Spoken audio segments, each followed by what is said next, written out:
Today I'm going to show you how to do a firmware upgrade on your iConnectivity interface in Oracle for X series.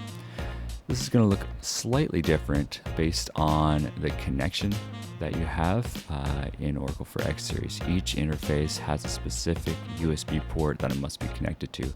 If you connect to an RTP port or through Ethernet, you will not be able to do the firmware through that. So just a heads up, if you are connected via Ethernet and you click on the firmware button, you will notice that it says to switch over to USB to do the firmware update, and it will not let you go through.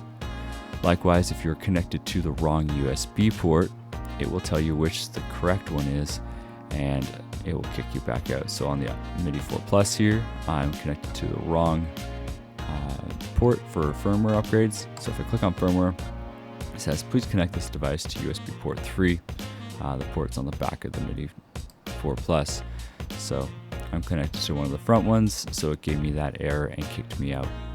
So today I'm going to show you how to do the actual firmware upgrade with the Play Audio 12. So you can see I have this little red triangle here. So red triangle means that we have a very necessary firmware update. If you click on it, it'll actually say that the firmware is out of date and you must update it in order for it to be supported correctly. If you have a yellow triangle, it's out of date, but it might not be a necessary upgrade for you. So we're going to upgrade our Play Audio 12. So to do that, we're going to click on the firmware button here. And on the firmware page, you'll see the current version, which is 2.0.5. And then on the bottom here, you can see that it's going to load the latest version, which is 2.2.1. So I can click the install button and it's automatically going to do it for me. Or I can load from file. The nice thing about load from file is that you can go backwards if you need it to for firmware, or forward. Be careful though going backward, as some support and some new features have been added to newer versions, of course, to make the device work correctly. So we're going to do it on the automatic option here. So we're going to click install. So it says loading firmware to your device will reboot. You can click OK, or it should just go away. Your PA12 should have just restarted. So the lights on the front of the interface in the meters should have went down and then back up. Then you would have noticed two yellow spots going back and forth on the front of the interface. That means it's in bootloader mode.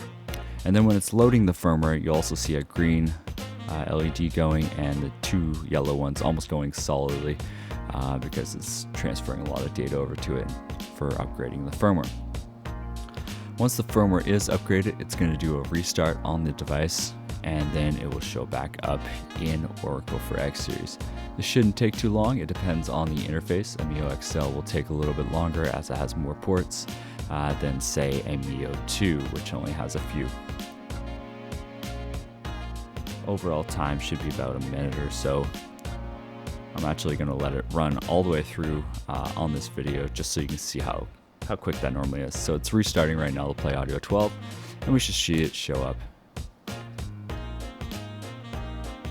So there's our Play Audio 12 back up here, and we can check the firmware by either going back into the firmware where we've seen the current version, or you can click on this little I button here, and the firmware version is right there. If you have any questions about that, please let us know.